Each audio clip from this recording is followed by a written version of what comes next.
Recorded live at Vauxhall Comedy Club, this is the Ding Dong Gong Show.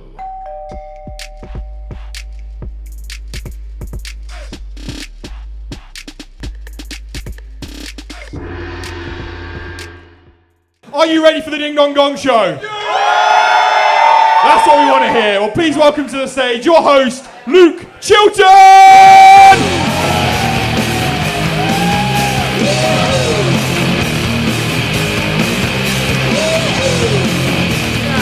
Hello, Vauxhall, we well? Oh, fucking hell, yes, I love that energy on a fucking Sunday. We got wrong-uns in. Give me a cheer if you've been to Vauxhall. Give me a cheer if you've been to the Ding Dong Gong Show before. Oh, yeah. Give me a cheer if you've never been to the Ding Dong Gong Show before. Okay, those return rates are fucked up, but that's absolutely fine. Okay, so for the newbies here, basically what happens on a Sunday at Vauxhall Comedy Club is the club completely loses its fucking mind and basically opens its stage to the general public. Do we vet any of the acts for talent? No.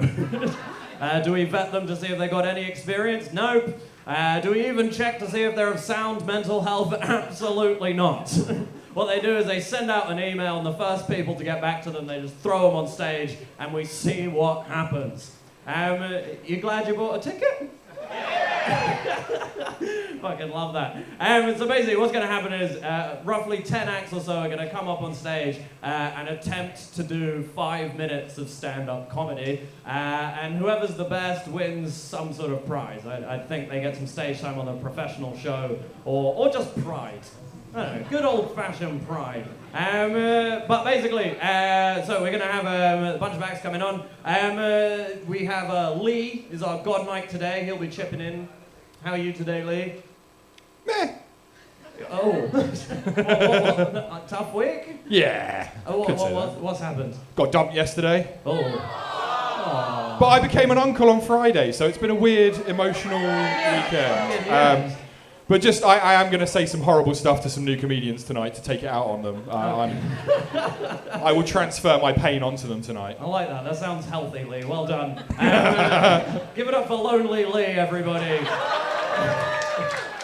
A horny, sad man in the corner. Yes, so alone. Very good, very good. Okay, but basically the way it's gonna work, we're not complete sadists. We're not gonna force you to watch like shit stand up like back to back to back, because that'll be fucking awful. So what we've decided to do is to give you guys, the audience, the power to vote acts off the stage. So if an act comes on here and they're doing absolutely shit, you have the option to boo them off the fucking stage. It's fucking savage. So. This one guy's just like, fucking yes, give me something. Did you get dumped this week too? That's tomorrow. Oh. Lee, we found you a new wife. Don't fucking worry. Fucking love it. So, what we're going to do, we're going to pick 4 of you are going to represent the whole crowd, okay? And basically, when an act is on stage and they're being fucking dog shit, you guys are going to give us a signal. And that will be the signal that they're doing shit and you want them off the stage. I'm going to show you the signal. The way you signal us is using one of these. Oh, yes! It's a fucking very moldy used dildo. You're probably wondering why dildos. Basically, sometimes you choose your sponsor and sometimes your sponsor chooses you. So there you go. Who fancies being a judge?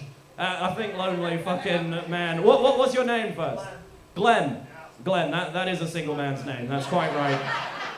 So what do you do besides like loitering around public toilets? What? I'm an alcohol salesman. You're an alcohol salesman. That's a really cunty way of putting it, man. I'm an alcohol salesman. That's not. What kind of alcohol do you sell? Whiskey, rum, Predominantly whiskey. Anything we would have heard of? Oh, these are like big ones. Sorry, yeah. But I'm kind of a big deal. Fucking nice. What makes you qualified to be a judge? I fucking love your girlfriend's energy. She's just like every time you. Wait, that's your girlfriend. fucking as many seats away from you as is fucking possible. She's like, let me throw these two bitches in the line of fire. Fucking love it. How long have you two been together for? Year and a half. He's like, year and a half. I was counting. Yeah, fucking hell. What's your name, girlfriend? Gail. Gail. Okay. You can see the pain and strain. I fucking love this. This relationship is going absolutely nowhere. It's great. Okay, Glenn, I'm gonna give you this. You're gonna be judge number one. Luke, yes. turn the lights on. Oh shit, yeah, guys, do you want to see something?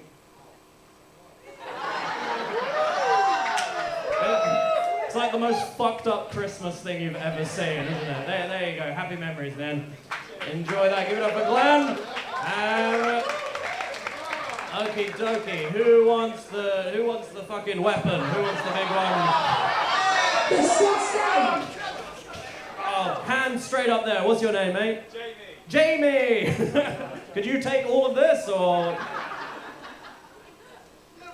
Little bit of lube. I love it. Jamie, what makes you qualified to wield this, my friend? I'm really unfunny myself. Oh, I fucking love that bitter energy. That's so good. What do you do for a job, Jamie? I work for Selfridges. Oh, that fucking sucks. You deserve some power, man. What do you do at Selfridges? Marketing. Oh, your life. Oh. Is this your partner here on the side? Best friend. Best friends. Also, someone very severely in the friend zone. Really? Fucking love that. I mean, you can both sort of go on either end. It's up to you. Okay, I think you've got the sort of bitter, sad energy to be absolutely mean tonight. So there you go. Could we pass that one down, please? Thank you. Give it up for Jamie. And let's get some ladies. Ladies, who wants to? She's like, I'll take it. What's your name? My name's Burley or B. Burley or B. Fucking love that full name, Burley or B. Everyone say hi, Burley or B.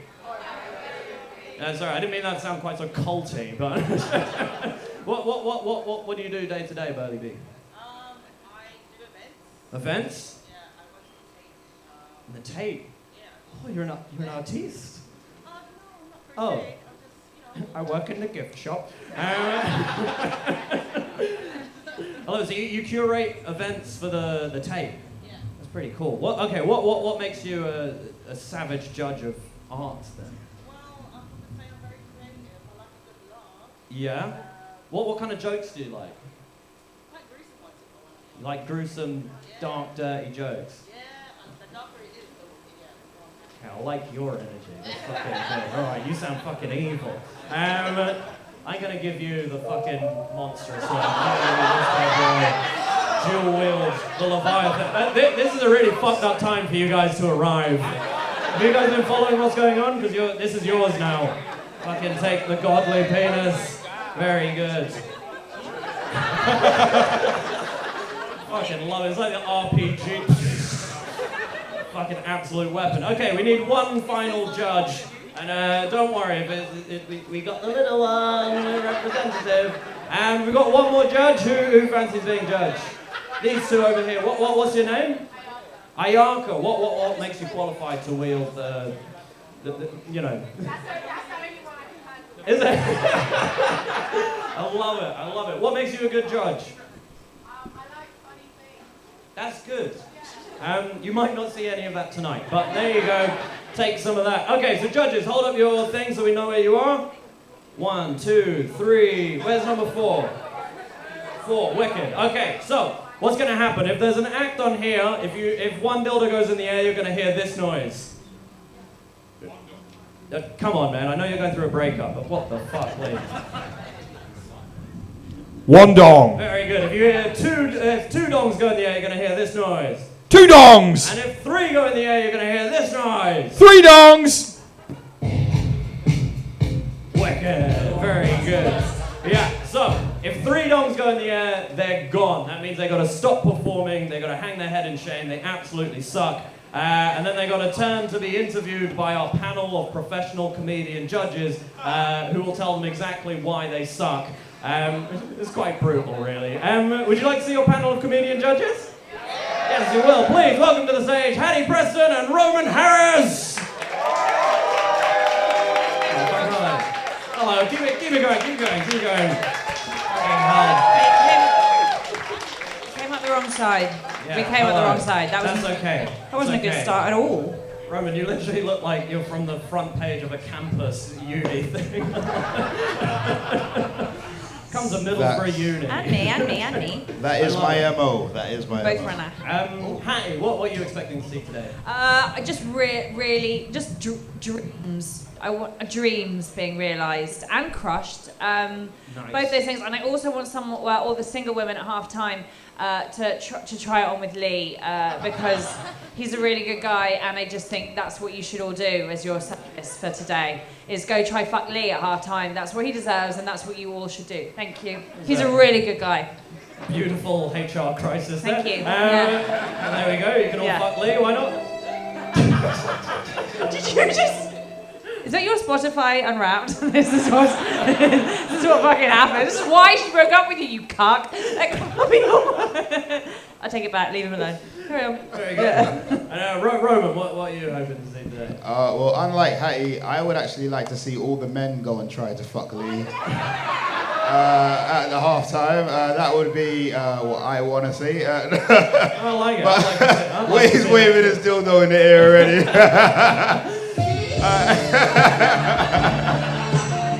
Shame. But in terms of the comedy, I want to see a little bit of everything. I want to see some really good comedy, and I really do want to see some shit too. It makes the night so much better, trust me. You want to see that too. Yeah, So. fuck yeah. That's Okay, all. so we want to make it fair for the comedians so they're not just like absolutely thrown to the wolves. So we have a rule that you can only put your dongs in the air after 1 minute has passed, okay? So after 1 minute you'll hear this noise. You'll hear that noise. If you hear that little bing, that means you can start putting your dildos in the air, you can start heckling them, do whatever the fuck you want, go crazy. But for that minute, you have to listen, be good. Does everyone understand what's going on? Very good. It's a lot of fucking admin for a show that's mainly about selling dildos. But there you go. Okay, Lee, is there anything I've forgotten? Yeah, the noise when they win. Oh, okay, if they win, if someone's like just fucking hilarious and they're just like 5 minutes of great stand-up, you'll hear this. Okay,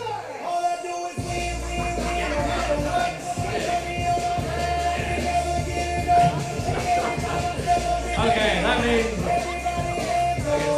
It's still going. Very nice. That means they're fucking hilarious. Our judges get to like fucking say how great they are, and then they're in the winning for perhaps getting something at the end of the show. I don't know what the fucking... Probably a dildo. I don't know what they win at the end. Okay, everything done, Lee? Is that all the admin? I think so. Yeah? Okay, cool. I'm going to go and sit in my seat. Could you give me a round of applause while I go and sit in my seat? Turn down for what? Turn down for what? Thank you. Okie dokie, so we'll take a name out of the bucket for our first act. Your first act today is called George Wheeler!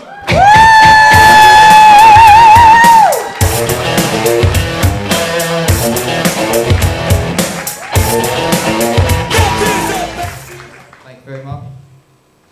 I'm a bit of a stupid guy. You know, nothing really comes naturally to me. I struggle in life a lot. I used to wank wrong. Like that's. What I used to do is grab my foreskin like this, sort of rotate it like that.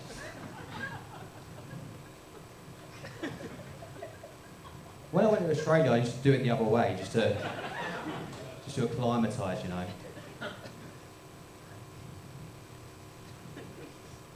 I just like living this moment, you know, just seeing a face of disappointed people going, why are you talking about wanking? No one showed me how to do it, you know. Well, in a way, it makes me one of the lucky ones. You don't want to be shown. You don't want to be in your bedroom one day, your dad knocks on the door. You're a man now, son. You don't want that. My dad did kind of show me, but not in like a dark... It was an accident, you know. The story has a happy ending, don't worry. I hate that joke. I hate that. It's so cheap and lazy. Now what happened was I was at football with my dad, and we won the game, right? So it was, One dong. Thanks, mate. And we won the game, so we wanted to talk about it. Yeah, don't give me the shrug now, you cunt. Fucking. What a wankers. Oh, I'm sorry. Fuck you. Just be proud of you waving a dildo. It's probably the best moment of your life. You're gonna go home and then not sleep with your girlfriend. That's great.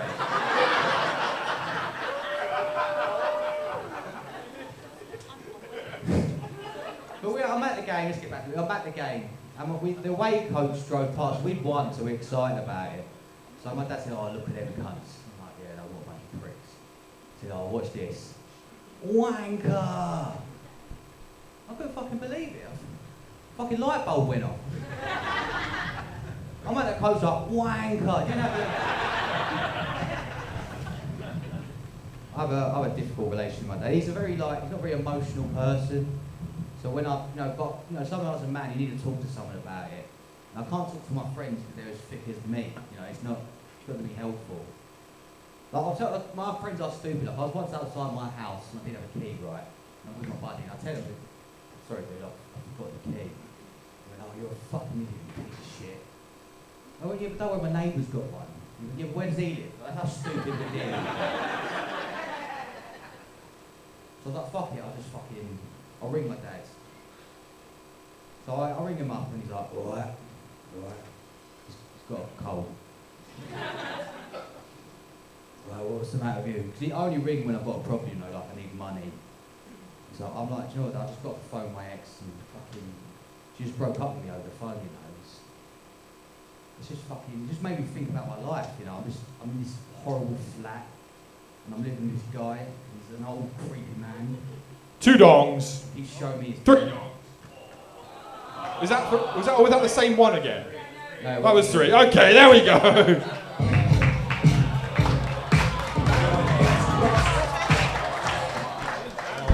What time was it? 3.5 minutes. Okay. 3.5 minutes. Give it up for George Wheeler, everybody. I think you're people's favourite. Some people really loved you, and unfortunately the dildo people did not, which is a shame. I actually quite enjoyed how uncomfortable you started, and I was like, wow, this is going to be really bad. And then you sort of shot Glenn down. And it was very funny. But I also enjoyed how uncomfortable it is because, like, with your moustache and your sort of boyish face and little child's cap, you somehow have the image of like a pedo and their victim at the same time. Which is then fucking hilarious when you talk about your dad teaching you how to wank. It's like you're just a psychologist's dream. I love it. I love you. I think you're fucking hilarious. I've seen you perform lots of times. You're actually, I don't know if I've ever told you this publicly, you're my favourite act to watch bomb. Yeah, I'm so happy. Because you're so sort of, I don't know, you always talk about gross stuff, and I think you're hilarious, but I think it's very good. But not your day today, but good effort. Yeah. George, I really, really enjoyed it. I agree with Luke about the cap thing, in the way of, like, especially on a stage like this, we've got one spotlight, they can't actually see your eyes. Am I right, or just me sitting here? So they can literally just see a moustache talking about wanking. So, like, it's just one of those things where, like, in terms of ingratiating a group of people real quick, just like boys wear caps on stage, you just hub it up. I really enjoyed it. And by the way, can I just say, strong praise is favourite comic to watch bomb. I have some of my favourite comics in the world when they're bombing. That's a huge praise. It means that you're good on your feet, and it was very funny when you went in for him. So you're great, George. You're just fine. Yeah, good stuff, George. To be fair, first act coming up is always the hardest spot. So I feel we need to give him a round of applause for that. What I loved also was, you know, your fearlessness. Like, you started off with wanking, right? Like, when you start the night, the first comic who comes up is usually like, so my name is this, and this is how I got my name, etc., etc. But he went in with wanking material, everyone. That is bravery, if I say so myself. That's all I know, guys. But to be honest with you, when I first started comedy, all my jokes were about wanking, because it is the one thing I've done in my life consistently. You know what I'm saying? I'm a professional wanker. But yeah, like, I thought your stuff was great. Like, I like the fact that you talk about dirty and stuff. Why not? Like, the world's dirty. Let's get dirty. And you had the crowd, man. coming to the end there, like you wanted to hear more, didn't you? Yeah. See? So 3 minutes 30, that's nothing to be sniffed at. You had their attention. They wanted more of you. Phil, you did a great job, bro. Thank you very much. Give up George Wheeler, everybody!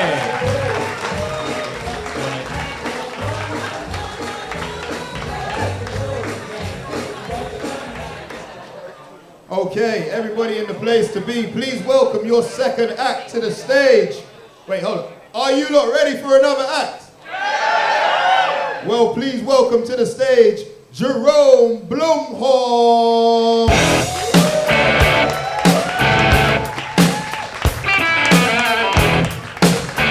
Good evening, London! There we go. My name is Jeroen. I moved here from the Netherlands. I had to move here because I was getting bullied too much for being so short. It's difficult. Stuff living in London though with my name. People struggle pronouncing it. Some people pronounce it somehow as urine, which pisses me off. And then my second name is Bloemhoff, but that's a weird spelling. So Bloemhoff, which somehow gets turned into blow me off, which really sucks. So if you combine that, you get urine blow me off, which actually is also its own category on Pornhub, where you can find all my stand-up videos. I am, by the way, aware I don't necessarily look like a regular comedian. I look more like the one guy who won't shut the fuck up about cryptocurrencies or about Andrew Tate. Basically, I look like the kind of guy you should avoid at any party. But I like to dress up like this because it makes me feel good. It makes me feel confident. You know, because I feel that I just look better when I'm dressed. Like, guys, you should understand, right? Like, I'm convinced I'm the guy who can actually pull off a reverse striptease with audiences going wild, shouting, "Put it on! Put it on!" Not everyone's a fan of my look, actually. I once got described as looking like Hitler's accountant.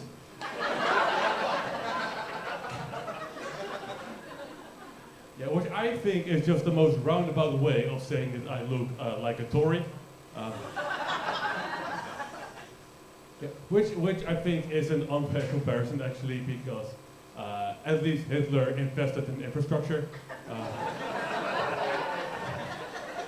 And look, say what you want about the Nazis, right? Say what you want about the Nazis, but when they were in charge, no train strikes. That's all I'm saying. So I got bullied in high school. Thanks for your sympathy. It's okay, you would have bullied me too, it's fine. Because in high school, I think that's when everyone starts figuring out what their identity is, right? Like who you are. Turns out my identity was a virgin. It's not good. The only protection I used in high school was the plastic wrapping around my Yu-Gi-Oh cards. Girls did not want to see my blue eyes white dragon. Okay, we have a bit of a nerdy audience. That's good. That's good. No, really, what happened is in high school. That's when I grew a lot, but it happened really quickly. So overnight, I gained like 10 inches, and I lost all motor skills. So it looked like someone had put a backpack on one of those inflatable car seat dummies.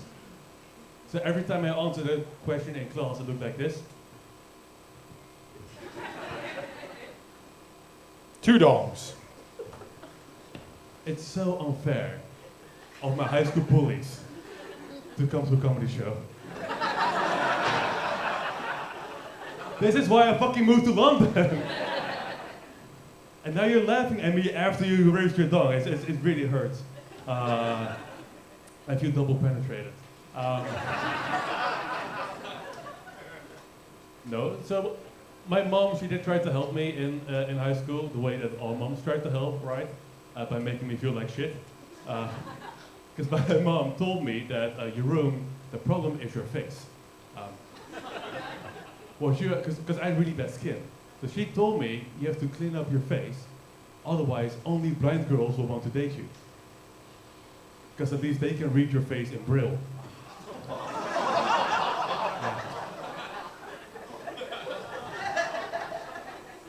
Didn't work though, didn't work. I tried, but turns out even in Braille it just read nothing to see here. It got so bad, she even took me to the hospital one time to cheer up the kids in the burn ward.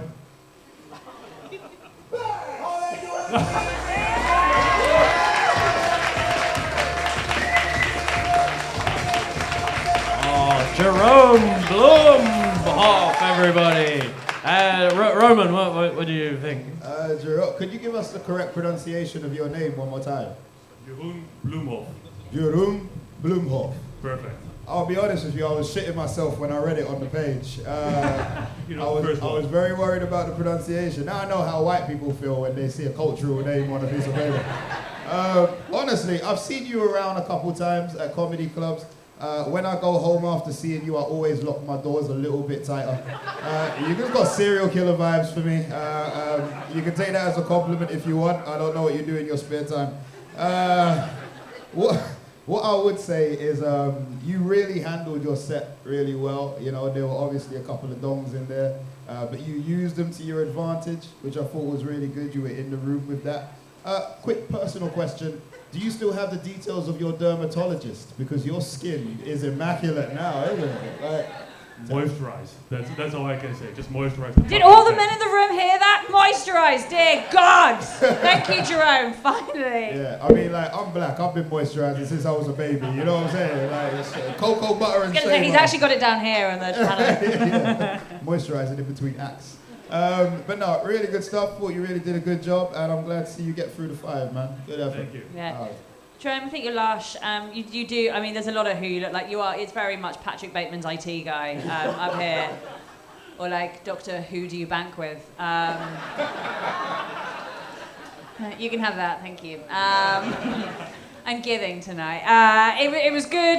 I think you've got into some rhythms up there. You expect to laugh sometimes. Don't get trapped in that because you never know. They never know. They haven't decided yet. Don't you decide for them when the laughs are going to come. But otherwise, it was pretty polished. But yeah, just watch. You're not getting trapped in what you think they're going to do. But it was great.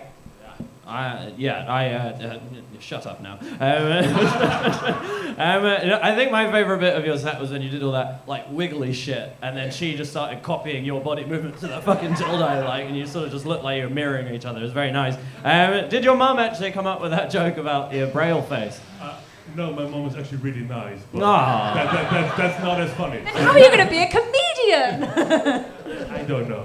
I was gonna say your mum's funny, man. I enjoy that. Also, your penis looks like a blue-eyed white dragon. What? Did you watch Yu-Gi-Oh? Yeah. I mean, it's just like, I think it's a funny euphemism for a penis. Yeah. That's all there is to it. Hang on. Luke, does yours not look like a blue-eyed white dragon? Fucking blue. What's going on? Just the eye is blue. Just Eyes dragon. Why? I don't know. Go get that checked out, man. Give it up for Jorom Blow Me Off, everybody! Very good. Our first winner of the day. Would you like an act from the bucket? Yes! I love Glenn's energy so much. Yes! Okay, please go fucking wild for Louis Pollock!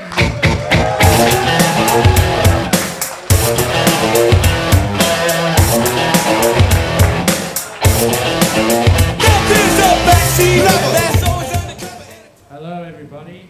How are you? Oh, that's good. Yeah, my name's Louis. I am from South Africa. Thank you. What's your name? Wow, what the fuck? This guy's like, hi, Louis. Okay, bro, then don't talk anymore. Jesus. I'm from South Africa. I couldn't go out I'd only go out in the nighttime in South Africa because in the day the sun's really hot. And I didn't want to lose my white privilege. I didn't want to lose it. Well, you expect me to go out in the day and just lose it?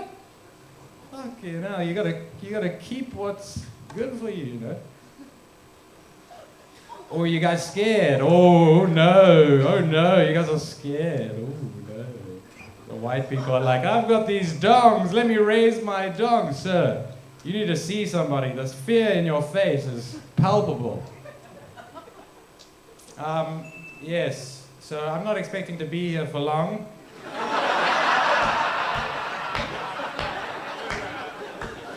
Anyways, yeah, the thing is, I'm not scared of you guys. I'm dating a Russian, so fucking work that out.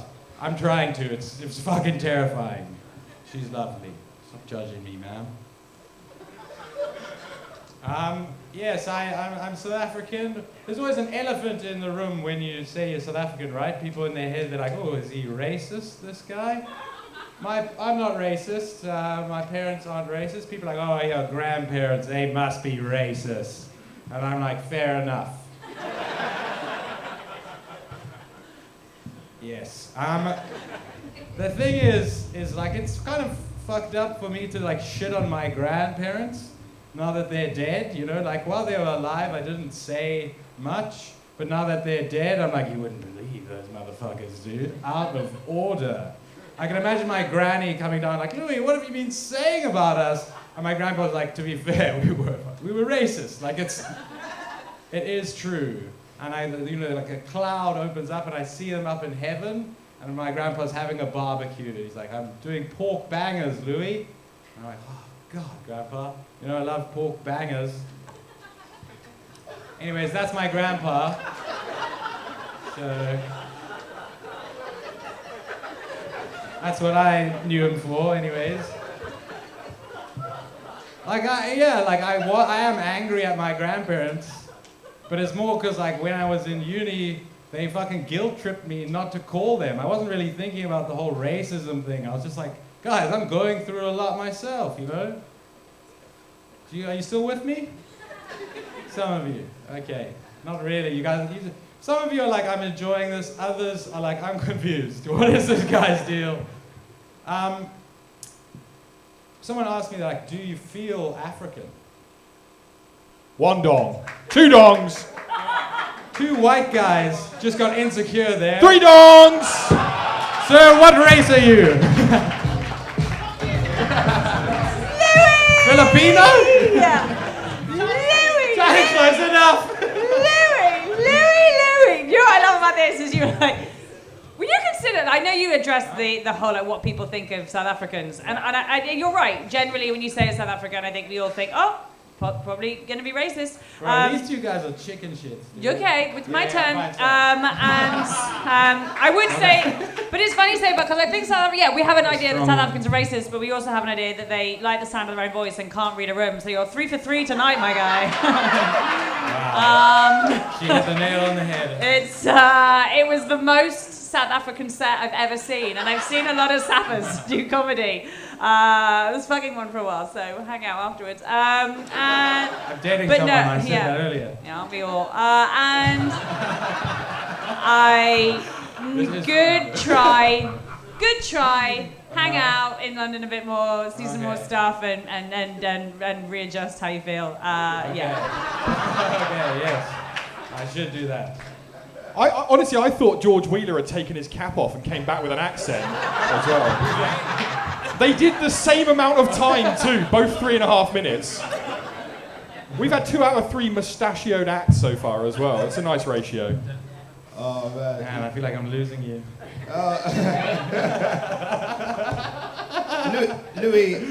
Louis, so how do you feel that went?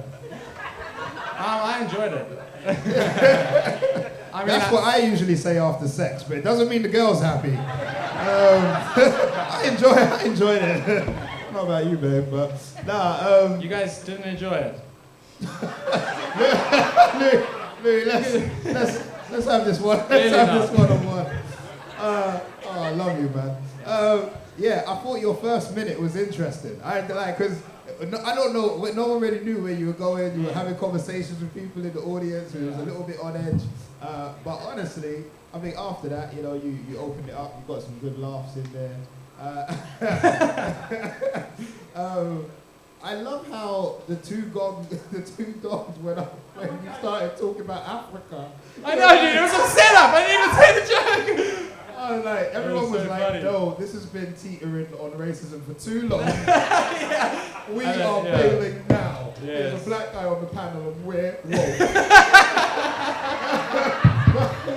But I know where that bit goes because I was reading your Instagram earlier and I wish you could have done it. I wish I could have said it, dude. Anyway, what I will say time. is, mate, good stuff, man. Yeah. You know, I think everyone was intrigued to see where you went with that, and now we know where you went. Yeah.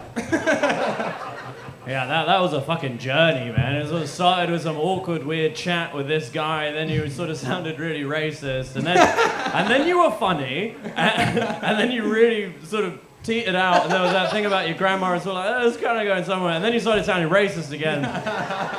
And then we were like, and then you were just like, Africa, and everyone was like, no! And then you started shouting, what race are you? What race are you? Like, it was fucking wild. It really did sort of feel like apartheid, except for the two things we were keeping separate were your jokes and the laughs. You know? And, thank you. But I love you. You took a risk. I also feel bad because I was speaking to you at the back, and you were like, "Should I try the new stuff?" And I was like, "Yeah, do the new stuff." Right, I'm glad you did. And that was fucking wild. Anyway, I think you're very funny, you fucking weirdo. Give it up for Louis Pollock, everybody. Very, very good. Oh.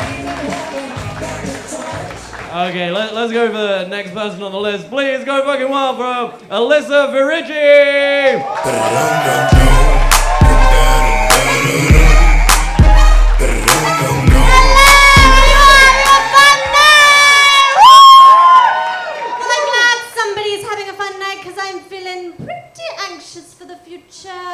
But I'm happy for all of you. But don't worry, I'm going to get my anxiety under wraps this year because I have some great New Year's resolutions. My goal for 2023 is to be Pete Davidson. Mediocrely funny, but in a way that makes hot people feel generous to me. Harry Styles, Chris Evans, watch this space, that's all I'm saying. I don't think I'd go full Pete Davidson for someone. I wouldn't get a tattoo for them. But I will give them good guy points that will last them a lifetime, because I will turn them into a magical unicorn we rarely find in the wild. A man who can admit his girlfriend is funnier than him. Oh God, Pornhub gods, if you're listening, that is what I'm looking for. Men laughing at me. Yeah. I mean, you guys have really given it to me, don't worry. I do feel pretty confident about achieving this goal because, not to brag, I did achieve my last New Year's resolution. Like any good Gen Zer, it was to be more interesting, and I realized the key was to engage with my culture as a brown woman. So I went and got myself deported. White women wish they could. My mum is super, super proud of me, but because she is an immigrant parent, she did have to bring me right back down to earth by reminding me, oh, I was deported because of political instability. And you, honey, huh? You are just unstable, huh? This is pretty par for the course for my mum. She's a very funny lady. Like, her idea of a safety tip is this. She said, if I'm ever afraid at night, I feel like someone's following me, I should start, say it with me, chanting in Arabic. Oh, just my mum? Weird. Don't worry, I am Muslim. She said I should start chanting in Arabic because, let's face it, white people are more afraid of Muslims than common sense. Thank you, 9/11 really did me a solid, that one. But then I asked my mum, I was like, well... One dog. I asked her, I was like, what do I do if, the attacker continues to pursue me? And she went, oh, well, you don't have to worry, huh? At least you know they're not Islamophobic. Right. Because that's what I was worried about. Heavens forbid I'm attacked for my race or religion. No, I want to be attacked for exactly who I am. I do think I probably think about crime a little bit more. 2 dongs, 3 dongs, 4 dongs.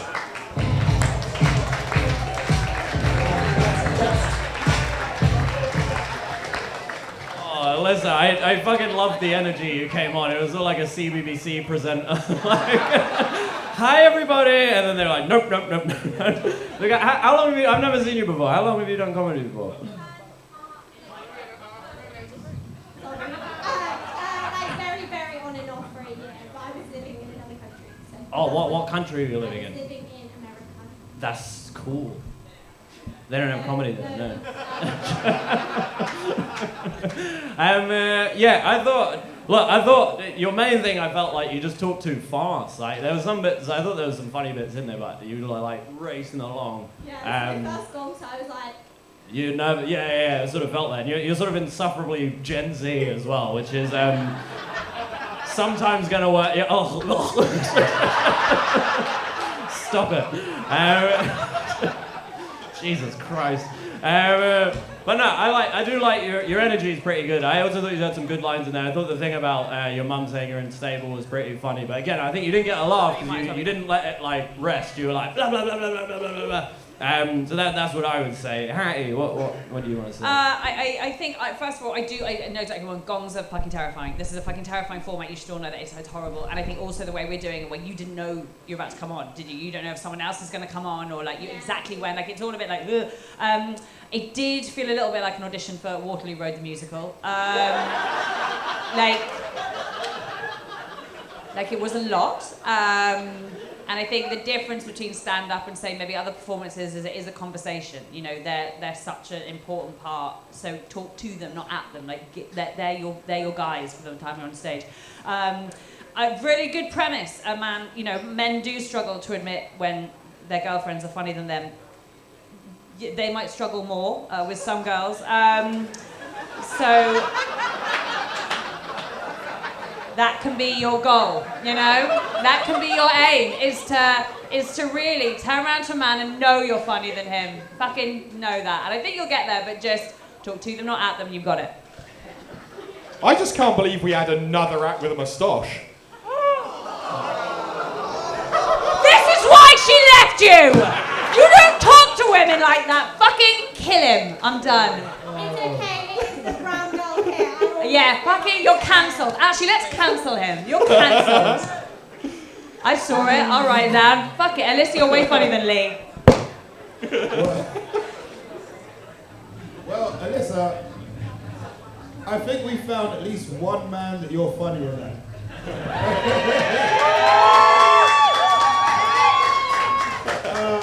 What I would say, all right, so I'm going to let you lot know first off, this is probably not going to be funny for you guys, okay? This is like a coaching session. But a lot of what Hattie said is very true. Tone down the dramatic element and make it a conversation. That's something I put down. One thing I'll leave you with is show people sometimes, don't tell. So you know the bit where you had about chanting in Arabic? It will be so much more funny if you then acted that out and you're walking down the road going, Allah Akbar. So you see, it's not funny when I do it, but it would have killed if you did it. So make that two men that you're funnier than. Alright? But no, that is what I would suggest. But honestly, good effort for getting up here. It's been a year of stand-up on and off. Great stuff, man. Like, keep going. Yeah, keep going. Give it up for Alyssa, everybody.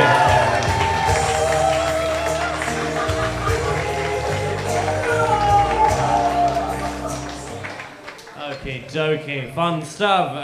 Let's go straight down the list. Please go fucking wild for Elliot Rose.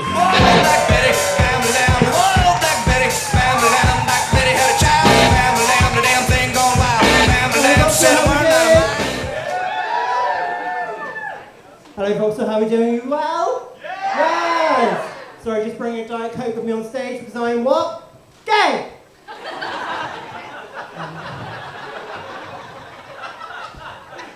You know what? I thought on the way out the door I'd done a lovely outfit for Vauxhall tonight, but then my flatmate, she turns to me on my way out. She says, "Oh, it's giving Dora the Explorer tries to get into Berghain." Too old for cargo pants. I've got a little problem I'm going to tell you about.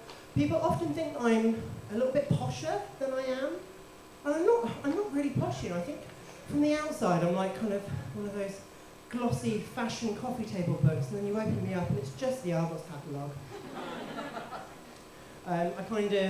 I grew up working class, but then like transitioned to middle class in my late teens. And what that means in context is I didn't have hummus until second year of uni, but my younger brother is a ski instructor. When he said to Mum that he wasn't going to make it home for Christmas because he was doing a season in Val d'Isere, her response was, "Who the fuck is she?"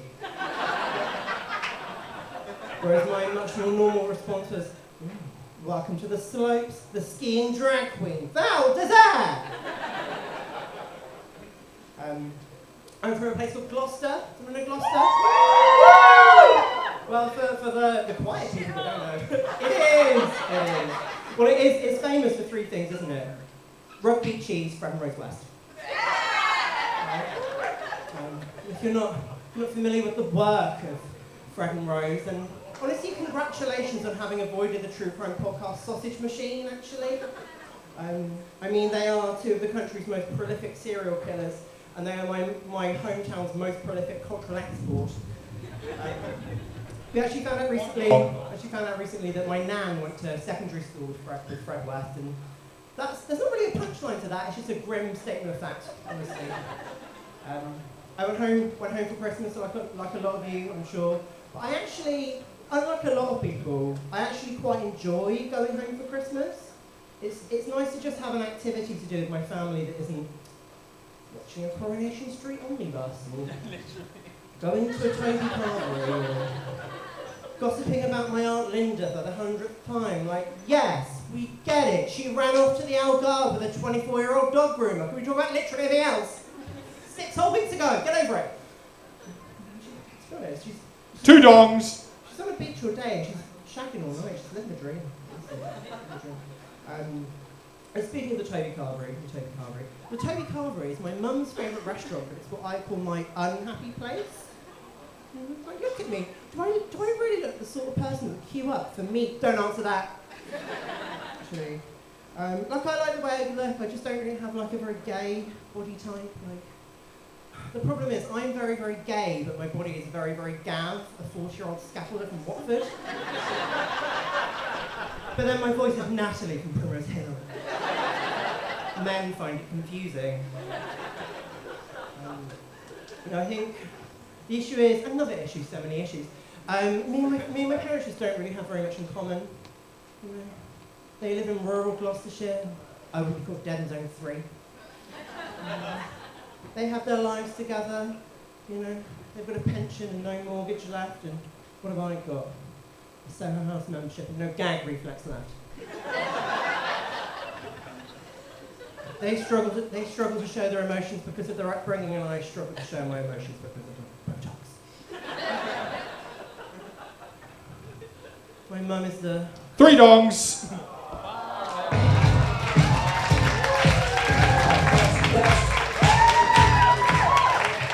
Oh, Elliot. Wait, no, hey, you go first. First of all, absolute props to the guy who was just too real, the Coronation Street omnibus. He's like, oh, I love that. And it's good, it's all there, you've got stage presence, like, comfort in the stage, good to watch. Run with some of your jokes are premises still, and you need to run with them. Like, the granny being in the same year as Fred West, like, there's legs on that, and you know there's legs on that, and you can, just think about it, that's a really good premise, but I think you stop short of finishing a joke on some of yours. Just run with them, see how far you can push them. That's what, I know Gong shows are not the place to do it, but just for you going forward. It's all there. How long have you been going? Yeah, great. You're fine. Just keep cracking on and writing. Yeah, it's good. Great stuff, man. Elliot, right? Elliot, okay. What got you into comedy? Why did you start? I like being funny at dinner parties. Oh. Well, anyone out there who's hosting a dinner party? No. I've never been. I'll be honest. I've never been to a gig where the Gloucester Massive is so big in the house. Right? Hi. You know what I mean? Gloucester, of all places. Wow. Yeah, I thought your stage presence was on point. You came up with a lot of confidence. Opening line, the Diet Coke on stage, that's gay. Like, it explains why I've been getting so much attention when I do gigs, you know what I'm saying?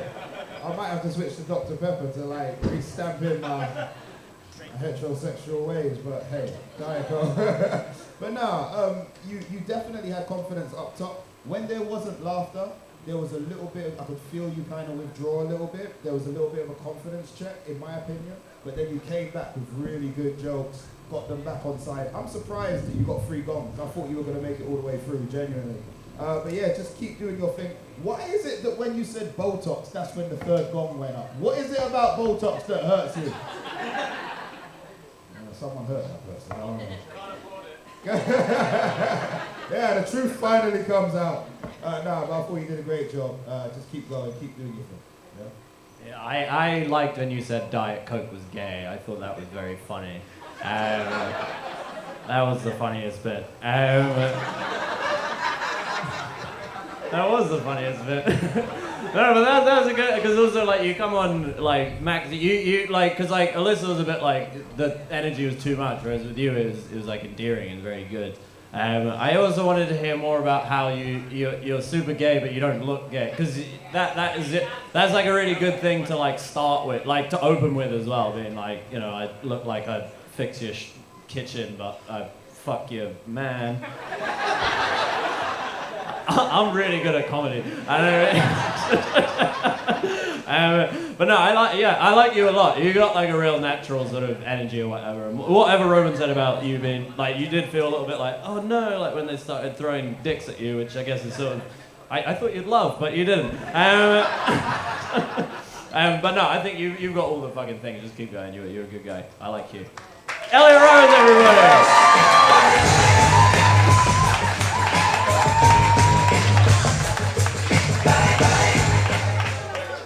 How much time we got?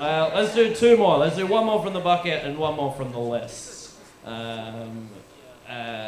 Please go wild for Sharifa Butterfly!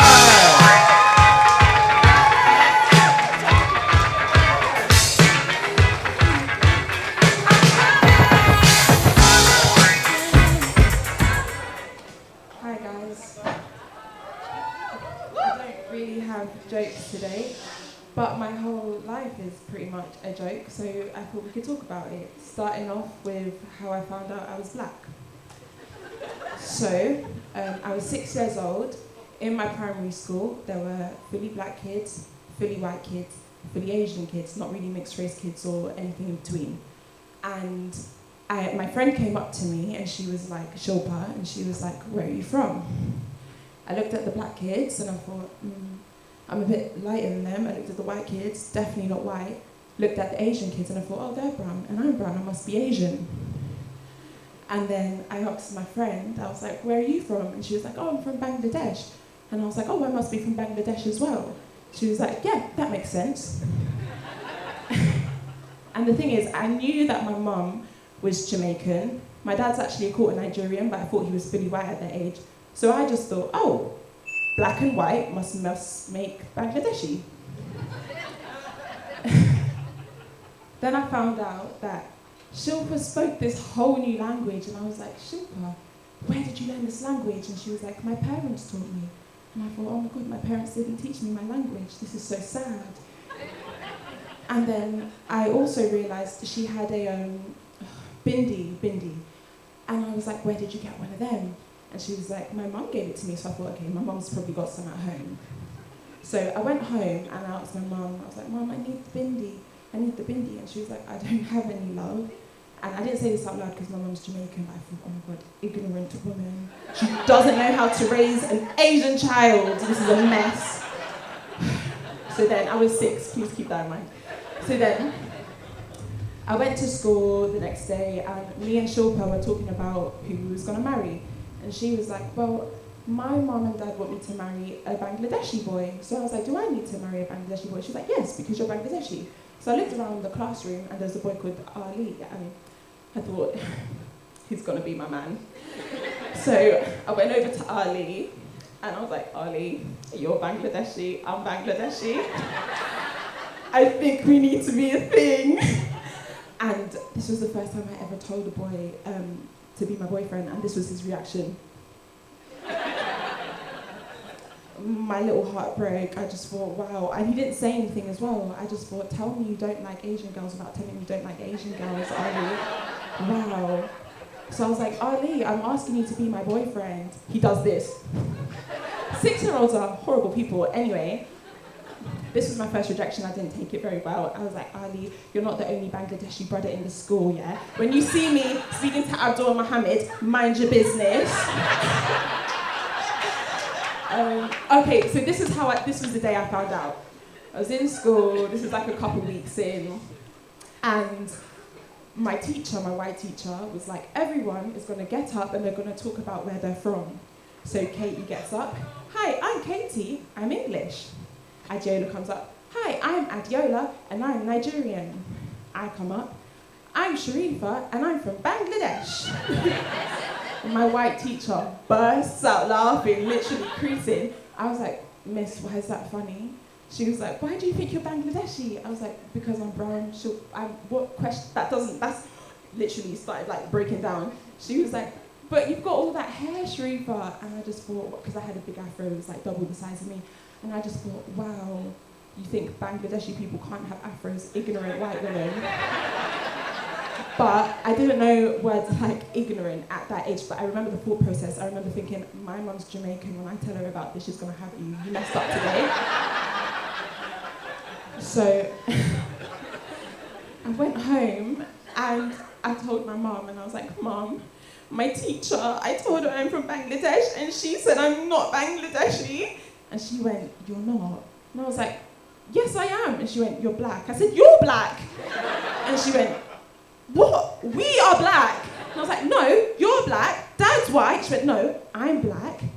Dad's white. No, Dad's mixed race. And you are black as well. You're just fairer skinned. And honestly, the memory just ends there. I have a theory that I may have fainted. But it's just a theory, I don't know. But yeah, that's the story of how I found out I was black. I thought this story would take... How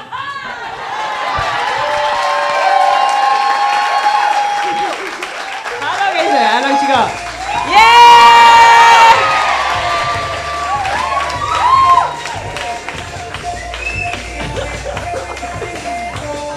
Oh, Sharifa, I've seen you perform quite... Well, stay the mic. I'll look up your phone, don't worry. I've seen you perform a few times, and I never know what you're gonna fucking say. There's always some fucking insanity. I love it. No, I think it's fucking great. You got like such a sort of like lovable like innocence to you, which is it's just very funny. She's lovely, right? It's fucking great. Fucking very good. I don't have any fucking feedback. I think just keep doing you. Yeah, sometimes it's hard to give feedback when it's that captivating. I mean, like, you came to the end, like, and everyone gave you an ovation for 10 seconds. You know what I mean? So that's amazing. Finding out that you're black. It's hard when that happens. Did you know? But Did you always know? Me, personally? Yeah, man. When the police knocked on my door when I was 5, from that moment I was like, yo, I was black. But no, what I would say is you got a really good premise, and I've seen you a couple of times before. In my opinion, like, for comedy, you're a storyteller. You know what I mean? You are a storyteller, and you're a good storyteller because you captivated the audience with that story. So keep working on that talent. Find where the jokes are, because there's probably more in there. But you got the charisma, you got the stage presence. I don't need to say anything. They said it all, really. Sharifa, I agree with what they said. Like, it's such a wild thing to have feedback on because, I mean, you opened it and said, I don't have any jokes. And I was like, man, this is a fucking punchy start to a stand-up set. Like, I was like, what's she gonna fucking do? And you did it. When I try and tell jokes, but, it doesn't work. Right. I'm like, so the tomato across the road. No, but exactly Get that. Like, that's what I mean. Talk about my life. But that's what I mean. It's so hard for me to give feedback because you don't tell jokes. But I would, if someone had donged you, I would have taken them out of the fucking crowd. Like, you know what I mean? I just want to hear the end. Like, exactly listen to Roman. Like, you're a storyteller, and this is going to be really interesting for you now, trying to navigate stand-up and storytelling and how you're going to mix the two and how the scene's going to work for you. But just, you're a natural storyteller, so hold on to it. but just just ask questions about navigating the scene a bit. It's great. It's really, really good. You're very gifted. Thank you. Give up Sharifa Butler!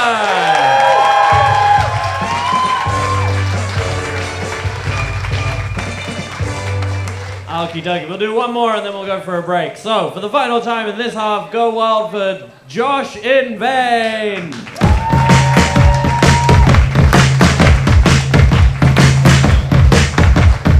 Alright. Hello, how are we all doing? Are we having a good night? Yeah, so my name's Josh. You don't know who I am?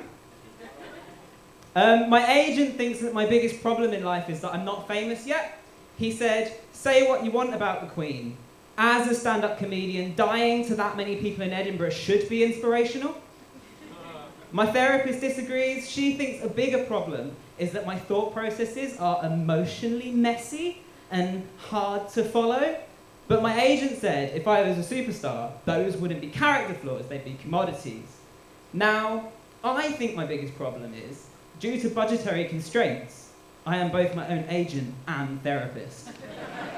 See, like, what I've kind of come to learn from this is, like, as a defense mechanism, I've kind of developed the kind of self-obsessed and attention-seeking personality that means that my only two options in life are the constant validation of strangers or death. And, like, death is, like, my biggest fear. One dong. So, like, what Two the reason dongs. it's my biggest fear is because I've realised that I'm far too much of a narcissist to let the world go on without me. Yeah, this is why I'd like to think I'm a natural performer. Sadly, those two people have disagreed. One woman did recently call me, though, a pound shop Harry Styles.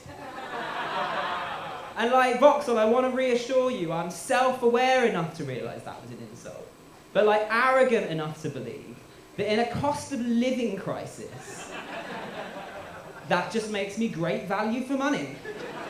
Yeah, I just think like being on stage is kind of the only like acceptable outlet for emotional messiness once you're too old to have a tantrum in Morrison's and like lack the requisite masculinity for fighting in an all-bar one.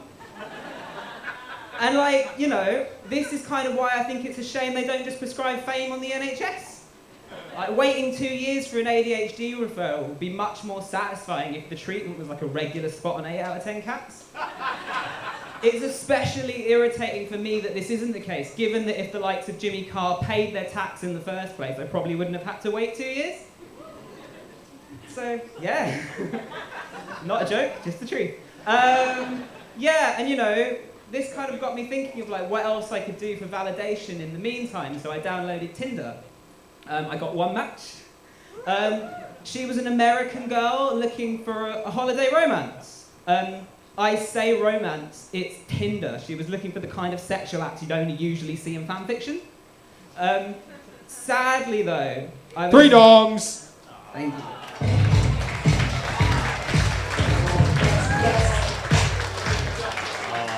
Unlucky, Josh. I sort of feel like you don't look like Harry Styles. You sort of look like Edward Scissorhands with a H&M gift card.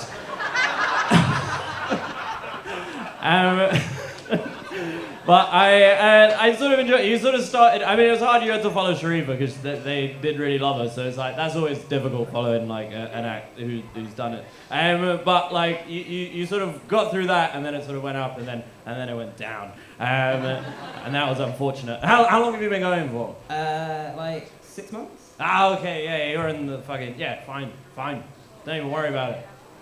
Kill yourself. No, I'm joking. No, I'm joking. You just keep going. Josh, I think 6 months is great. You're doing all the right stuff. It's kind of the opposite now from Street. Like, your joke writing's good. It's there. Like the one about requisite masculinity to have a fight in all bar one. Like, it's great. So keep going. The joke writing's good. The stage presence will come. The more you do it, the more it's kind of natural. It is a bit golfer in a Richard Curtis movie. This look, but like here for it. And I love a strong look. And I wish more male comics made decisions like that. You're grand for 6 months, and yeah, you're writing really nicely. So just keep cracking on with it.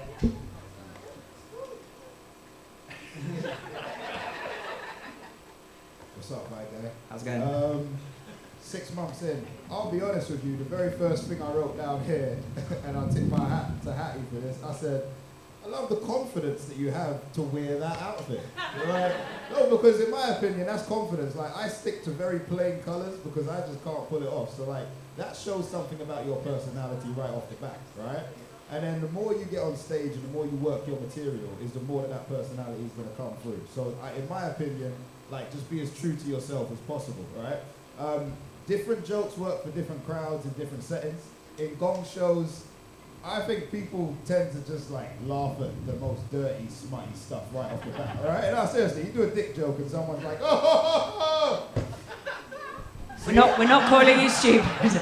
Also, Coronation Street kills here. I don't know if you know that. But I can tell that 6 months in, your writing is a lot more, it's a lot deeper than that. It's a lot more educated. It's a lot more, what's the word I'm looking for? See, I'm so dumb I can't find it. Sophisticated. Whoa. Sophisticated. So sometimes that's not always going to bang at a Gong show. But don't let that change how you write or what you want to do. You know what I mean? That's it from me. Thank you very much. You have a judging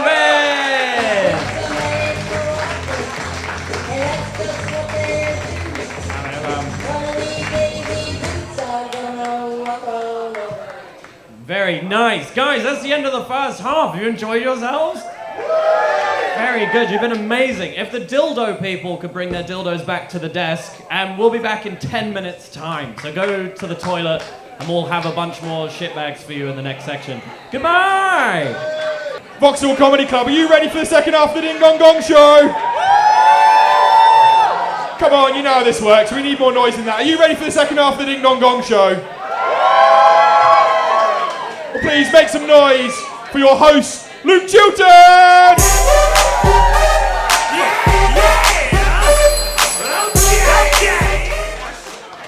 Hello, I got a mouthful of trail mix, so I'm going to have to pause it. We need new judges. Who wants to be a judge? Holy shit, there's a lot. We got Coronation Street. Roman, you pick this one. We have to decide who the judges are going to be, but can you... You kept your massive dick. You did? No, we need that back. Can we share it? Yeah, can we share it? Well, it's the same. Yeah. All right. Who else wants it? You know, this is weird. Hold on. Okay, we've got one friend down the front. As one perfectly lit right at the back, which I think is perfect because then we're not going to lose the dick. All right, come up here. Come You're on. perfectly lit at the back. Yeah. How do you turn these? Brought his own jokes.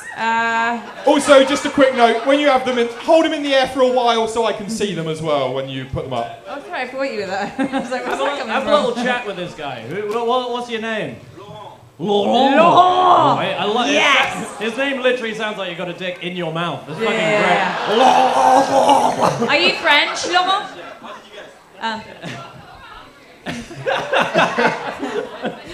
Whereabouts in France? It's a French Caribbean island, so it's not technically... Oh, so you're going to be chill. You're going to be chill and like island vibes about this, aren't you? Did you say... Are you from La Réunion? No, Martinique. I don't know the other one. I just know the one that Did you everyone say did French exchanges to. French Caribbean island? You're like the most fuckable man in the whole world. Yeah. Well done. It's almost mean that we gave you such a small one. You know, it's like we just completely. Would you like a emasculated bigger you. dick? You're happy with what you got? I has never enjoyed it more watching a black man on stage be like, would you like a bigger dick? To a white guy? Fucking perfect. This is what comedy dreams are made of. I can help you out if you want. Yeah, give it that one out. Give it up for Laurent, everybody. Oh! Yeah! Who else had their hand up? Let me see. Who else wants one? Over there? I've got a few hands over there, actually. This guy looks nice and polite. You look so nice. Even your hand, you were like, I don't mind if you don't. But Did he have his hand up? Yeah, he did. But he was so clapping so about polite. it. He was really clapping about it. What was your name? Sergio. Jesus Christ, it just came. Oh my God. That was hot. That was hot as fuck. Sergio. What do you do, Sergio? Oh, I stopped. Constructed. I'm kidding. I didn't. Sergio, what would make you a good judge? I'd be willing to listen to what people have to say until the end. That's a terrible That's a judge, terrible judge. Sergio. That's a Have terrible you not judge. been watching the show? Yeah. Sergio, you're a lovely man, and that means you're not a good judge. Where are the? We're in South London. Where are the country women in the room? Over here. Okay. Sergio. Second from the left. Yeah, I saw you have your hand up. Yeah. What's your name? Chloe. What would make you a good judge? Thank you. Thank you. That's what we want. Chloe. Immediate validation. Love women friendship She passed the test. When your friend's shouting you're a bitch, you get it immediately. I'm not gonna throw No, that'll kill someone. You have to come and get it. Can you pass that back? Health and safety. We got the weird ball we won. There you go. I swear, this is the most dildos I've ever held in one afternoon. Not what I've heard. Who's our last one? Who else wants it? Where are you? Okay, I see. Someone said, me, I want it. Where? Her. I heard someone else just go, this dildo is so heavy. Come on, come for it. Let me see you. Come up front. Come and collect it. We want to have a quick chat with you. Come on. She's coming, she's coming. All right. Yeah, you look What's your great. name? Neve. Yes. Neve, no you don't. Right, come on then. Neve, you're here now. Come on, I'm Neve. sorry. No, I know. No, I'm sorry. You look stunning. I think Neve. you should be on stage. I think everyone needs to see Neve. You don't have to. You don't have to. Come on, You don't have Neve. to, but you are stunning. You're so stunning, and I'm in a hat. This is awful. Okay. Yeah, Neve! Neve is like, oh, I'm so shy. I've never been on stage before. Neve, you look amazing. If I had them, I'd be wearing that as well, but I just don't. Neve, what makes you a good judge?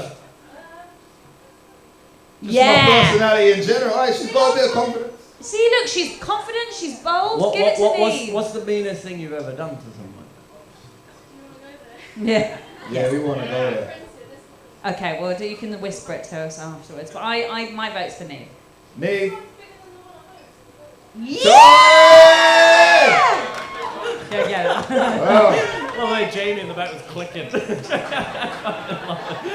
Okay, people with dildos, can you put them in the air so the dildo... Where they at? There we go. Get some strong arms doing that. 1, 2... Can you see them all, yeah? Okay, wicked, nice. All right, dildo down, soldier, down, boy. Okie dokie. So, we all know the fucking rules, so we can just crack on. Please welcome to the stage your first act of this section, my friend and yours, Pete Kinsella!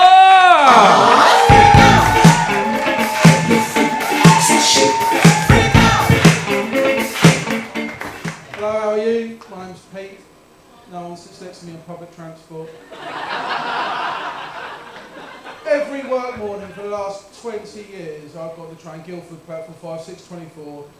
And at every stop, I've watched the bloody thing get progressively more packed, cheek by jowl, people jammed in. Rest of the train, there's not enough room to swing a cat, but where I am, because people get on and they see me and they make a decision, don't they? They don't make eye contact with me, they don't engage me in conversation, they don't want to hold my beer while I try and put my tie on. I've got a caveat on here, and I don't want anyone to sit next to me. Of course I don't. So I see you looking, thinking, Pete, the commute's awful. Why do you want to sit next to someone? I don't want to sit next to anyone. The commute is awful. It's like an orgy if it was everyone's first time. Awkward and uncomfortable, and never a good time for someone to start checking tickets. I assume. I don't know. I'm not a sexual Lothario. I don't know what group sex is like. I say that as an outsider looking in, which I was told not to do. It's a private function. One dong.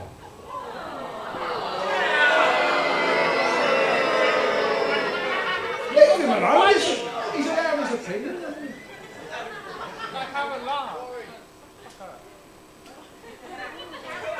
Thank you very much. Where was I? I can't unmade from you. Was I trained? Orgies. I was first time. So, of course, I don't want to sit there next to me, but it's the thing, isn't it? It's the snub, isn't it? Because you know what it's like, last train home, and there's one seat, and there's the person sitting there going, no one sits next to me, and a guy gets on, and he's pissed, and he's sweating, and he's fucking pissed, and they're like, don't sit next to me, don't sit, you can see it in their face, don't sit next to me, he sits next to me, and they're like, oh, no, carriage goes, oh yeah, poor person. Right? But when it's me, and I've got a seat, and there's the last guy, and the guy gets on, and he's got, oh, and he spills with piss, and he's got, like, Jordan Peterson's new latest, isn't he? Free Andrew Tate t-shirt. And he sees me and he goes, No, stand actually. And everyone in the carriage is like, yeah, it looks like a wrong un. It's a fucker. No one wants to sit next to me. And why? Because they judge me. And what do they judge me on? My appearance. Or my singing. It's one of the two. They'll be fuming if you call them. You say you're judging me, mate. They say, no, I don't like to judge. I don't like to judge. It's just, I don't think alcohol is the appropriate breakfast. I don't like to judge. It's just I don't think that cat likes what we're doing to it. I don't like to judge. But I've heard better renditions of Black Magic by Little Mix. Not by Little Mix, no, I grant you can carry a tune, but still. I don't like to judge as the Liberals, I'm not racist, but, isn't it? You know, whatever's going to come next can be much more damning or judgmental if you were having a Twitter argument with them and you misspelt a word. Yeah. Grammar Nazis, that's the sort of people we're dealing with, isn't it? Grammar Nazis. We hate them, we grammar Nazis. Clues in the name, grammar, boring. No one wants to speak, even the brave North Face commuters, these brave souls who think the 25-minute commute to the capital city of this country requires clothing made by a mountaineering company.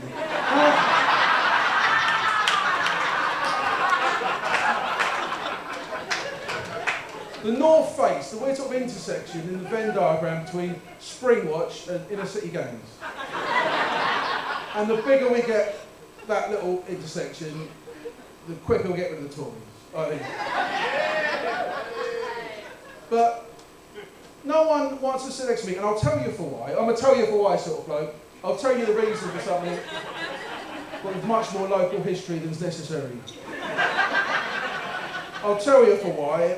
In 1972, they pulled down the gasworks. It used to be from... I'll tell you for why. It's because I'm a big guy. And people don't like big guys. We're the herring gulls of society. You're too scared to shoo us away, but you're convinced we'll steal your chips. I'll give you an example, right? We don't get given compliments, right? You might go out tonight with a friend, you might meet a friend of a friend, and they'll say, hey, John, I like your shirt. They might go, Teddy boy. I like your, thinking of something. Joe, I like your shoes. We won't get that, big guys. The best I can hope for is, Pete, nice to meet you. I wouldn't want to bump into you in a dark alley. It's not a compliment.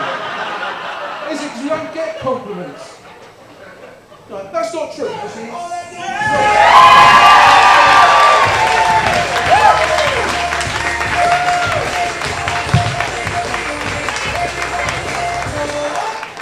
Pete, very good. Fucking what a way to start the first half. I enjoyed that a lot. I'm assuming you didn't like him because he didn't mention Coronation Street. Is that? No, I just didn't find it funny. Okay.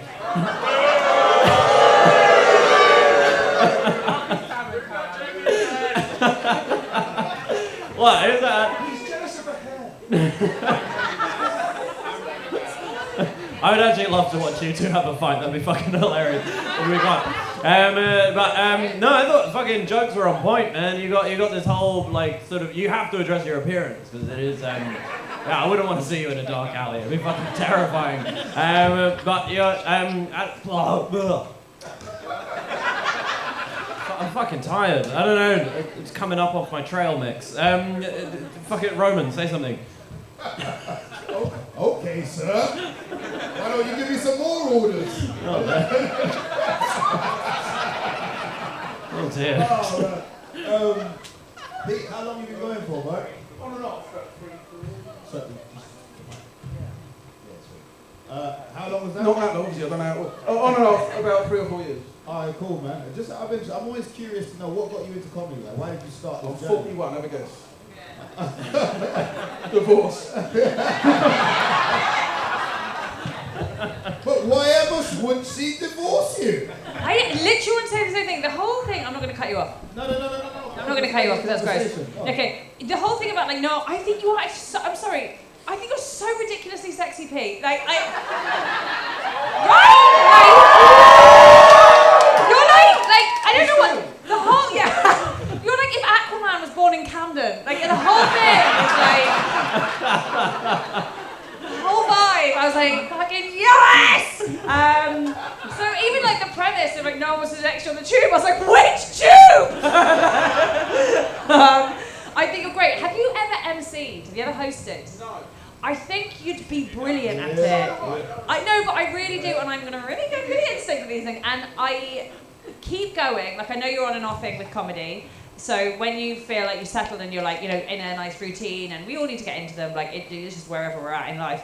I think you're going to be you're going to be a great comic. You are a great comic. I think you'll be brilliant at MCing as well, because you just got this way. Like, you were all really easy with him, weren't you? Yeah. And you trusted him to make good decisions on stage. Yeah, like not necessarily off stage, but on stage. But I think you'd be brilliant, so just keep that in your mind. I think you're great, you're great. And the North Face joke is bliss. Bliss. Oh, very nice. Give it up for Hattie's Wet Dream, everybody! This is like the horniest show I've ever done. This is fucking ridiculous. And give it up for your next act. It's a wonderful Holly Ludlow! 1, 2, 3, 4! Get up, get on up! Get up, get on up, stay on the Hello. Hi. So I've got a really, really funny story for you guys. You're gonna love it, and you'll laugh so much. Yeah. So, my boyfriend said this really funny thing to me the other week. He was like, "Hey, Holly," and I was like, "Yeah?" And he said, "How would you like to be broken up with?" And I'm not gonna lie, at first I thought, red flag. But then I thought about it some more. I remembered, I'm not like other girls. He's actually just being really fucking considerate. How often do you get to orchestrate the worst day of your life? So I had to think about it. And I came back to him. I said, "Okay, babe, if you're trying to be really considerate and thoughtful of my emotions, then you should break up with me on a surprise Eurobreak weekend. When my hair's looking really, really good. And I'm asleep." I told him to come up to my sleeping body and whisper in my ear that I'm perfect, but we need to break up because he loves me so much. Too much. So much that he might eat me. 1 dong. Like in Twilight. 2 dongs. 3 dongs.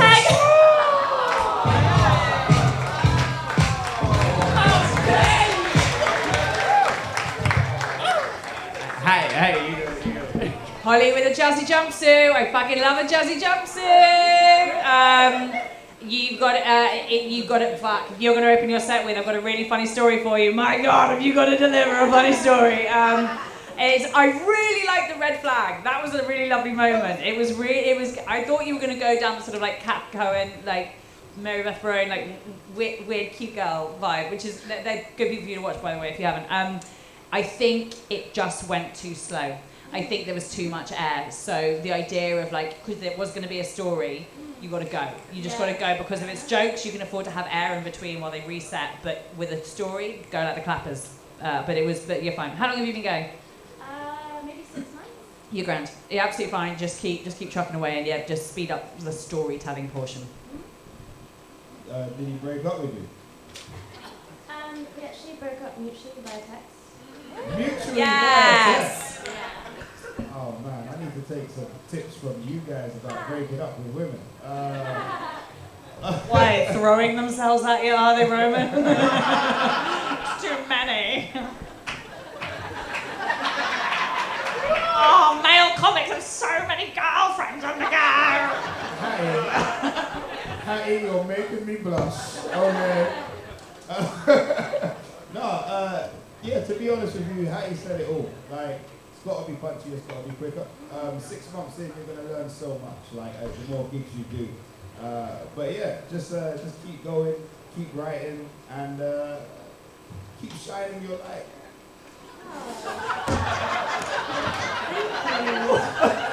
What the fuck was that? shining your light. What fucking Instagram motivation post? You're cancelled. That was disgusting, actually. Have you not seen Roman's Instagram, Luke? Oh, it's disgusting. What did your parents like love you every day? What the fuck is wrong with you?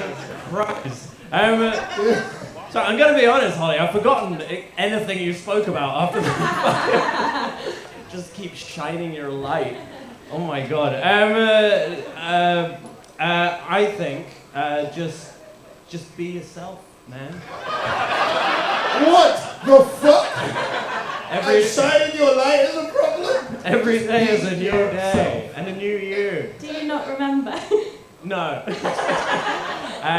No, I think, again, like they said, if you're gonna come up with saying, I got a really, really funny story, you've got to really make sure that it's really, really not funny. But no, keep going. I just come back and do my advice. Give it for Holly Ludlow, everybody!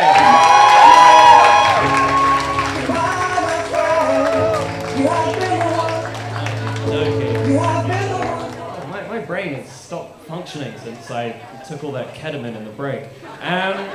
We're going to go straight for number 3. Could we please welcome to the stage Noah Robert Dukes. Robert Dukes! So crazy right now. Most incredibly. It's your girl, me. It's your boy, Gong. You ready? What it do, London? Alright, we got limited studio time, so you gonna help me make the best rap song of 2023 tonight, know what I'm saying? Only problem is, I don't know what I'm writing a song about. I need suggestions. No, tulips. I got love. Nose job. I got tulips. Nose job. Could I have one person yell, please? Yes. Ladies. Word. I need one more suggestion. Get money. I heard shoes twice. Menstruation. Alright, DJ, spin that shit!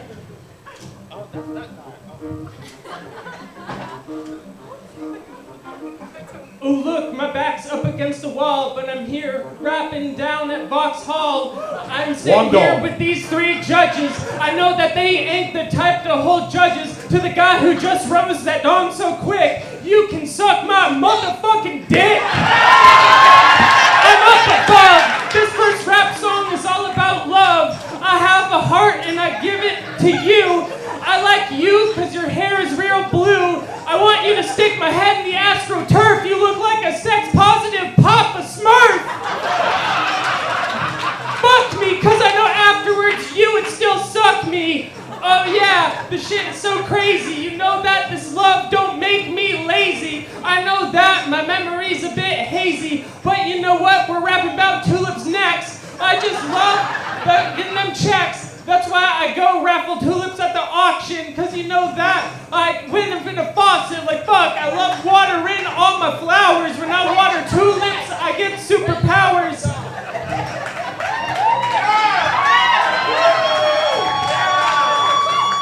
I also love these ladies, but they don't fuck with me because I don't drive a Mercedes. Look at me, I bounced my last fucking check. Look at this jacket, man, my life's a fucking wreck. Man, my car got T-boned. I'm fucking in debt. A student loan. Like, fuck. Why'd I pick this master's degree? That's the real joke. Start laughing at me. Shoes. Oh, man, I got all these fucking clues. This dude keeps raising that fucking cock. But I don't care. Dude, fucking walk. Get out of here if you really hate this shit. I got some advice for you, man. Fucking quit.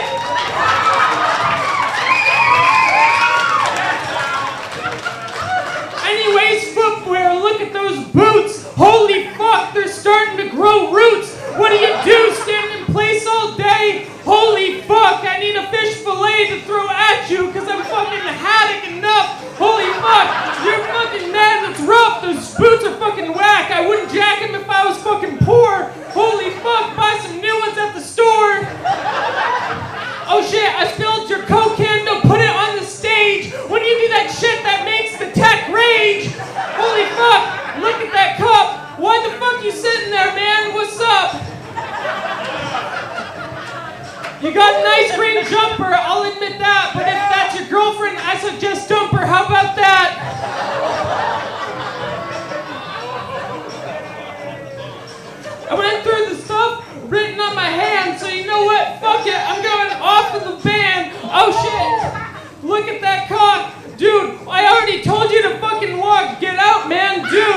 dongs, 3 dongs.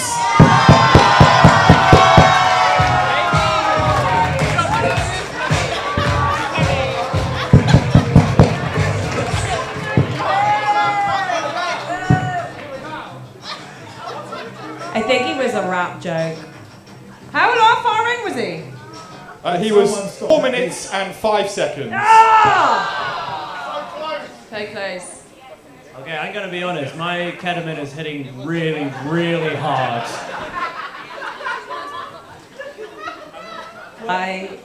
J'adored that. It's like M&M DMA. Thank you. Do you know? Yeah, that was where? No, where are you from? You're based I'm over from here. the US. You are. And did you do that? As in, have you been doing that over the US? You just come over here, or have you started over here? I started over here. Cool. Are you from an improv background at all? Yeah. Yeah. I kind of loved it. No, I'm not using improv like a slur. Which I should, because they are all twats. I actually really enjoyed it, like hard. I really enjoyed it a lot. That was like my level of chaos. That is great. Do you know what I have to say? Would you ever do a 5-minute long rap? Like if you were doing a set, would one of your raps ever go on for 5 minutes? I'm not opposed to that. Okay, yeah. But is that you telling me I shouldn't do that? Well, I just think it was a fucking hard get. Like you had to go for a full 5 minutes because of the format of this dong show, and like that's a fucking long time to be like churning it. Okay, Han. To be churning out like the words as quickly as you were. Do you know what I mean? I thought it was fucking valiant and I loved it. And do you know a comic called Vigo Venn on this scene? Have I seen Vigo? Have you seen him? Yeah, have you seen him? No. Well, not like, I've seen like little clips Bits of him. Go watch him live. I think you would fucking adore him, and he's someone for you to watch just in a way of like how he's tracking his career. But I thought you were great now. I really liked it. Really liked it.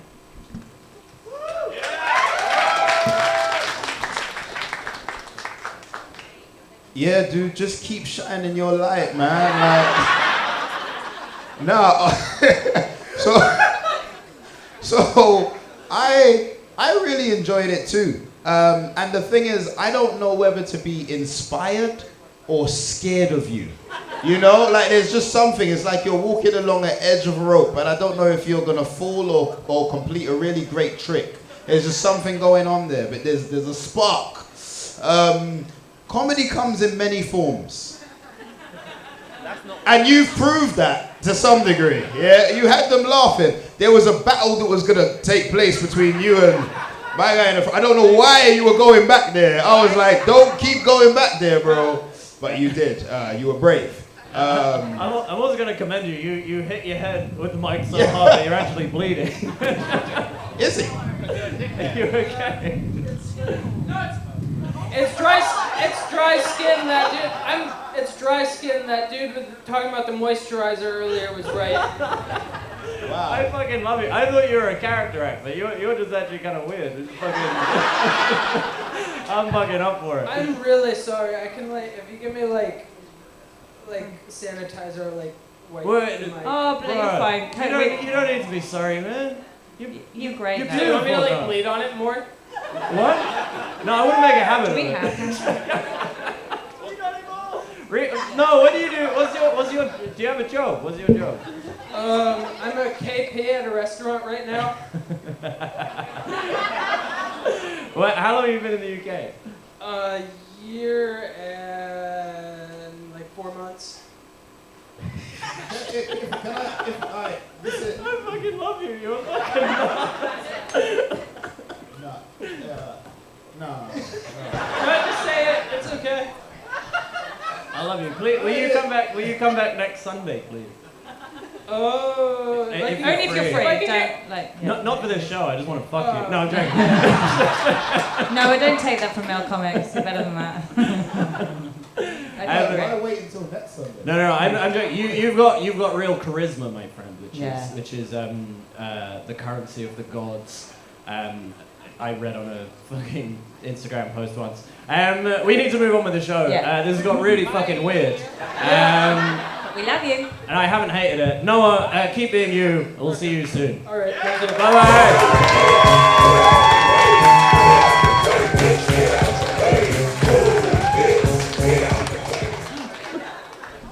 The comics know we're being responsible.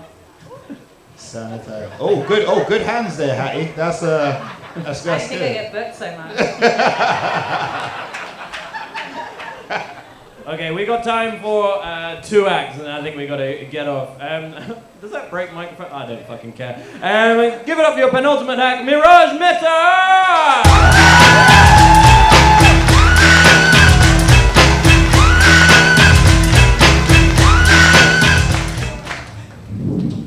So I'm a teacher and I work in challenging schools with loads of really difficult kids, but I love my job. I do, and I really want to see them achieve their dreams. And that's why I exclusively get all my drugs off 13-year-olds now. When I tell people I'm a teacher, they often get the misconception that that would make me a good person. I'm not. See, I just get bored at work and I chat shit to my students a lot. Like the other day I managed to convince them that I didn't have a first name. That's just because they love to know your first name, and I prefer the old traditional teacher terms, you know, like Sir, Mr. Meta, cunt, dickhead. So, I told them that when you're born, your parents have to pay per letter for your first name. And mine couldn't afford to, so you just never did. That one actually backfired a couple of days later when I got a complaint from a parent because their child thought she didn't love him anymore. His name was AJ. So. And a lot of people think the worst parts about teaching are the long hours or the marking we have to do, but it's actually not. It's Cristiano Ronaldo. Specifically, it's that celebration he does, you know, whenever he scores and he jumps up and down and shouts, "Sue!" That one. Because now we've got a generation of kids that do that for the most unimpressive shit. I saw a kid do it the other day because they learned how to tie their shoelaces. Alright, dickhead, you are 17. And by the time I was your age, I'd been doing it for weeks, so it's really not that impressive. I actually stopped doing stand-up for a few months because I got a promotion at work and I thought I need to take life a bit more seriously. And they even let me organise my own school trip, and I immediately lost a child. And my first thought when I lost this child was, this shit's pretty funny, I should tell it on stage. So I came back. A couple of months ago we had anti-bullying week, and as teachers we were told to encourage kids to put an end to bullying. But I work in pastoral, so if we stop bullying, I'm out of a job.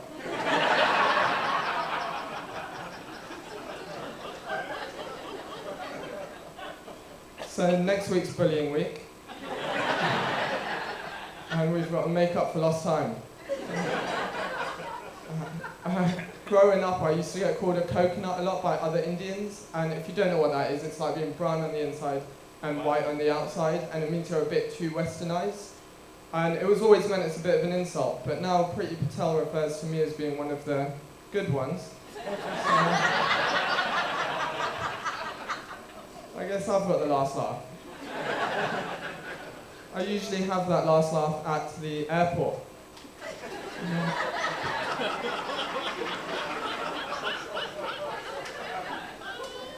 But I'm going to Benidorm and they're getting sent back to Bombay.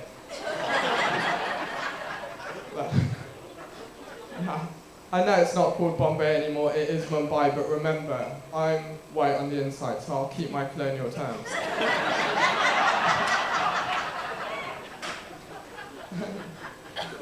Speaking of Bombay bad boy, it's a bit fucked up from pot noodle, innit?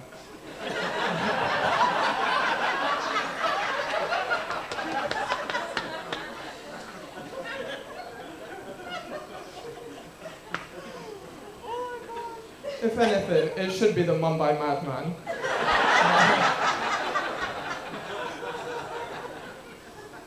But even then, all the other flavours tell you what's in it. So unless Bombay Bad Boys made out of naughty little Indian fellas, I grew up in Wembley, which is a nice place. It's very diverse, arguably too diverse. See, that one I can say most of you can't agree with them. No, it is whenever we'd go up to the high street, we'd play a fun game called Spot the White Person.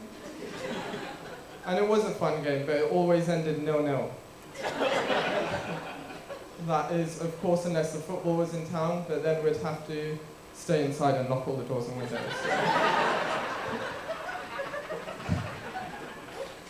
I actually never really got into my culture very much growing up, which was a massive disappointment to my parents. I then never became a lawyer or a doctor.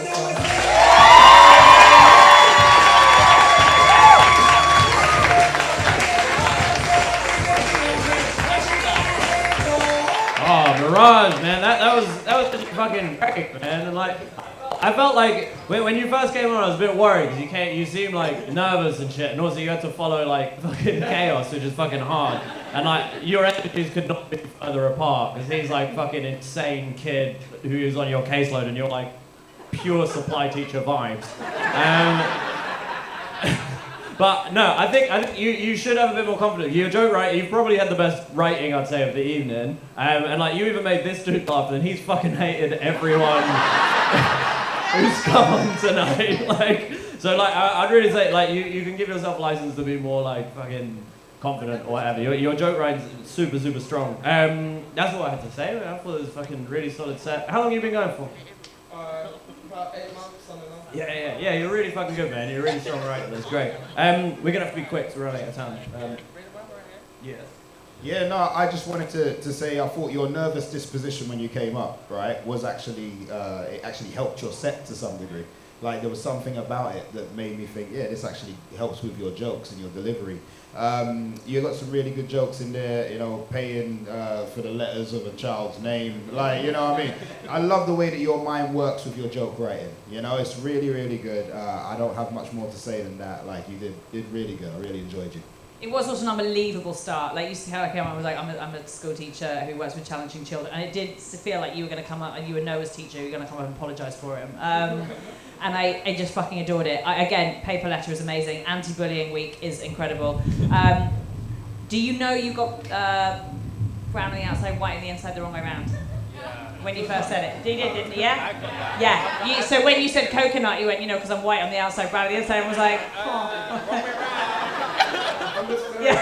I was like, what a plot twist. I'm only saying that because I think when it's a joke, is it a joke you've had for a while? Yeah. We all do it, we take our eye off the ball. As soon as you get to a joke, which you know, your head leaves, so just don't, because the writing's really good. And I think what will come for you is just stage presence of doing it more and more, and then you'll be unstoppable. So it's great, really well done. Right. Very good.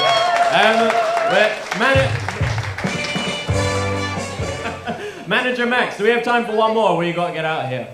One more! I don't know what Max's voice sounds like. We got one more?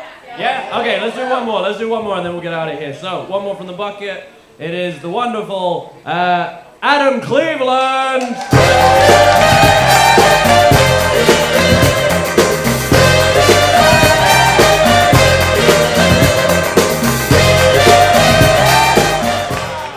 Hi guys. I went to a special school. You might be able to tell. And if you don't know, to get to special school, you get picked up on a bus. And at the front of the bus, it has a cage, so you can't get at the driver. But it was my first day of special school, and we were driving there, and there were these builders, and they were screaming at us, "You dirty window lickers, you dirty window lickers, I hope you die." And I was like, rah. First day of special school, why would you say that? Look behind me, kids licking a window. You have to give it to them, it's fair enough. I went to special school because I can't read. And it's a nightmare, but I went into Starbucks the other day, and the lady said, "What do you want?" I said, "A hot chocolate," and she said, "Can you spell that for me?" And I was like, fuck, she knows. Churt or Kurtler. And she goes, no, your name. And I was like, anyway, as I said, I went to special school and I can't read and stuff. But I got broken up at the beginning of the year. The girl broke up with me via text. Google translates a bitch. It's awful. But they say when old men plant trees, they'll never live to see the shade of the world grows grey. And that's why I've been driving into cyclists, because you get flowers really quickly. Death's a really weird thing. I was on a walk with my American friend the other day, and there was a commemorative bench. And on the bench, he was like, "Oh, we don't have these in America." And I was like, "Of course you don't have these in America. Your schools would be full of them. You'd be scrambling over benches trying to get to maths. You'd be scrambling over benches trying to get to maths." And he goes, "How dare you? How dare you? It's not maths, it's math." But I've got a new girlfriend. She's great. She's fantastic.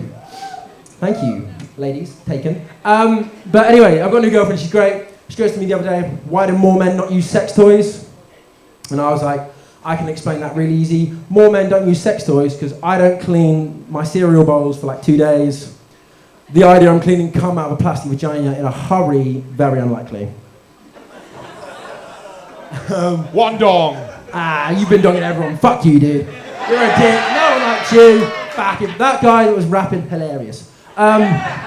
Anyway, yeah, so I don't clean my cereal bowls. And the worst thing is you'd get to a point where you're horny enough to go again. You get to a point where you're horny enough, and nothing's worse than cold cum. Nothing's worse than cold cum. Cum from earlier in the day, earlier cum, terrible cum. And I don't know about you guys, but I shoot big loads. 2 dongs! 2 loads, that's child abuse. This is where I'm really gonna lose you, but when I was 14, my brother killed a cat. 3 dongs!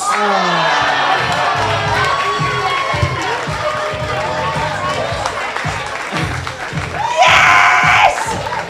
Adam, I love Adam, and you know I love you, and every time I see you, just getting better, and I'm obsessed. The bench shit is so good. Bench for Brita's math is great, really good. Again, same thing as I gave someone else earlier. A lot of your jokes are still premises. So just give them legs, like see where they can go. And let me tell you, I think the one thing worse than cold cum is someone saying it. I think that might be it. It's again, I'd love to see where that was going, except I wouldn't. You know what I mean? Like as soon as you started, I was like, so that'll be a hard sell, as indeed is cold cum. But I just think you're lush. Great job. Keep going. I've never seen an act talk about school shooting so much and not reference the fact you look like the first person to do a school shooting. Cold cum.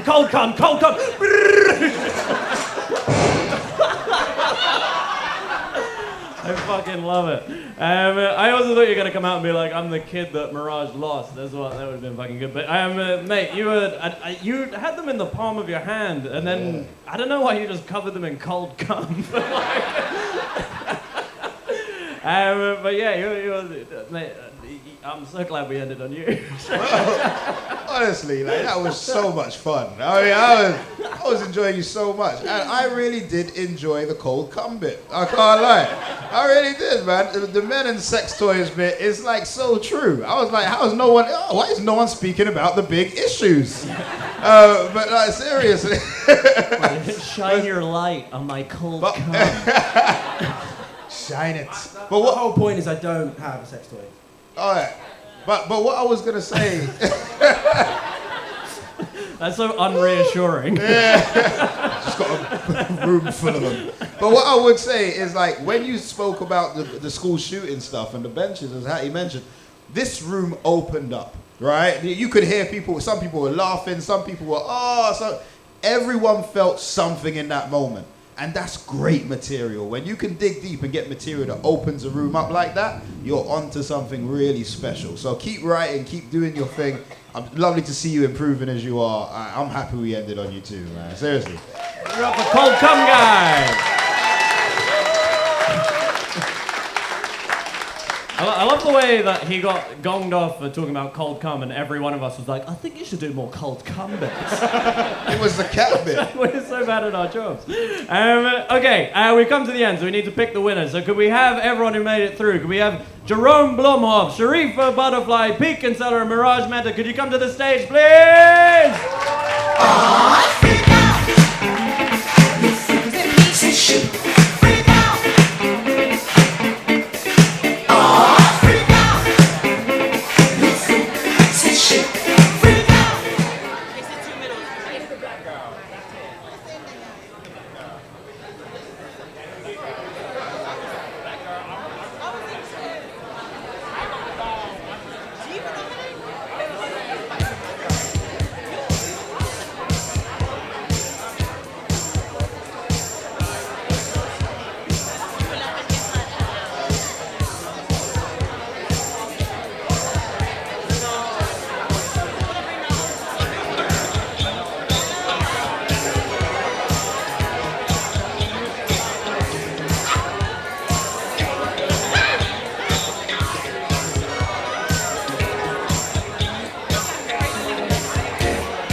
Okay, we have our winner.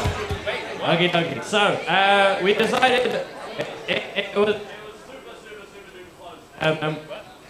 Your microphone's... What bullshit? Hello? So it's super close between you guys. It was a very high standard between all three of you. We decided to give it to... what? No, three of you. No, I'm joking. One of you has won it before, so Sharifa, you've won it before, haven't you? Okay, so we're gonna... What does that mean? What do you mean? What does that mean? What? she won before. Play it again? Well, I guess so. Anyway, shut up now. What we're like, so we're gonna give it to someone who we feel like needs, could do with like a little bit of extra stage time. So we're gonna give it to Pete Kinsella for today. But we'd like. But could the rest of you please give your details to Lee, because they're going to be in touch with you about other spots in the future, because we think all of you could actually also do that. So, I mean, you've basically all won, I guess. That's what I'm saying, yeah. Isn't that a disgusting way to end the show? Like, everyone's a winner. Apart from you. You put your hand down, sir. I'm joking, I love you. Okay, that's the end of the show. It's finished. We need all the dicks back, please. Guys, you've been absolutely fucking amazing. Give yourselves a round of applause. You've been great. You've been judgy. You've been pervy. It's been amazing. Give it up for your winners for today. And Jerome Blumhoff, Sharifa Butterfly, Mirage Mehta, and Peter Kinsella. Go give Lee your details. Give Lee your details. Pete, stay on stage. Stay on stage. Pete, stay on stage. What are we doing? Oh, okay, yeah, we'll do a picture. You guys can hang around for the picture or you can leave. It's completely up to you. You guys have been amazing. Have a lovely evening. Goodbye!